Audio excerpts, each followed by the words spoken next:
સાહેબ, હું ભવ્ય દર્શન અપાર્ટમેન્ટમાં રહું છું, દિવ્યા ટાવર 201। હવે લાસ્ટ 7 મહિના કે 6 મહિના પહેલાં આમ તો વર્ષ જેવું લાગે છે મને, હું સેકન્ડ શિફ્ટમાં નોકરી ગયો હતો અને એ ટાઈમે મારું સ્માર્ટ મીટર એ લોકો નાખીને ગયા હતા, એ મને એનો કશો ખ્યાલ જ નહીં મને। જ્યારે બીજે દિવસે હું ઘરે આવ્યો એટલે મારી ડિસ્પ્લે દેખાતી નથી મારી, જ્યારે બીજે દિવસે ઘરે આવ્યો ત્યારે મેં જોયું તો ડિસ્પ્લે ચાલુ થઈ અને પછી મને તો ખ્યાલ નહીં કે આ સ્માર્ટ મીટર છે કે કયું મીટર છે, પણ મારા ટાવરના લોકોથી ખબર પડી કે આ સ્માર્ટ મીટર લાગ્યું છે।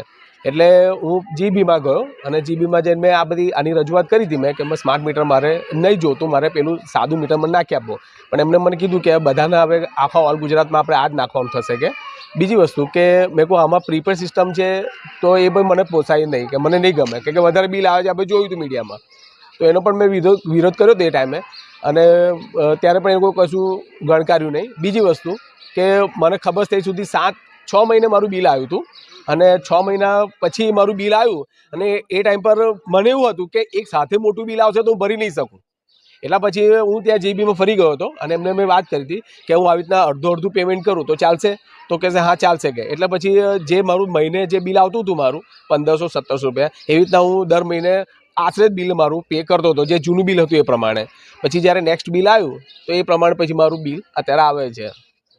ફ્લેટની અંદર કેટલા મકાનો છે? 32 મકાનો છે। 32 માંથી કેટલા મકાનોને લગાવવામાં? 32 માંથી મને ખબર થઈ 3-4 મકાન તો લાગી જ ગયું છે। પણ કે શું નામ આપનું? મારું નામ ચતુર પાટીલ છે। એ સમસ્યા છે કે આ લોકો વગર અમને કોઈ પણ જાતની જાણ કર્યા વગર એક તો અહીંયા આગળ સ્માર્ટ મીટર નાખવા માટે આવ્યા।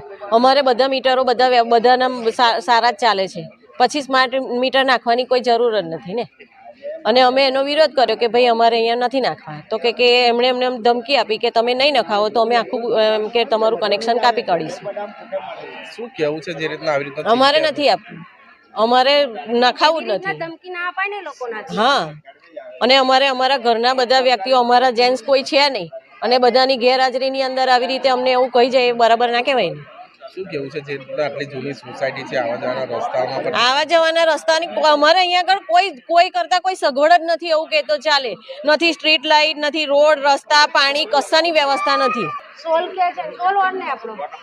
વોર્ડ નંબર 16 એના કોઈ કાઉન્સિલરો કે કોઈ નથી, કોઈ નથી। હવે ઇલેક્શન આવી રહ્યું છે તો કઈ તમે શું કરો?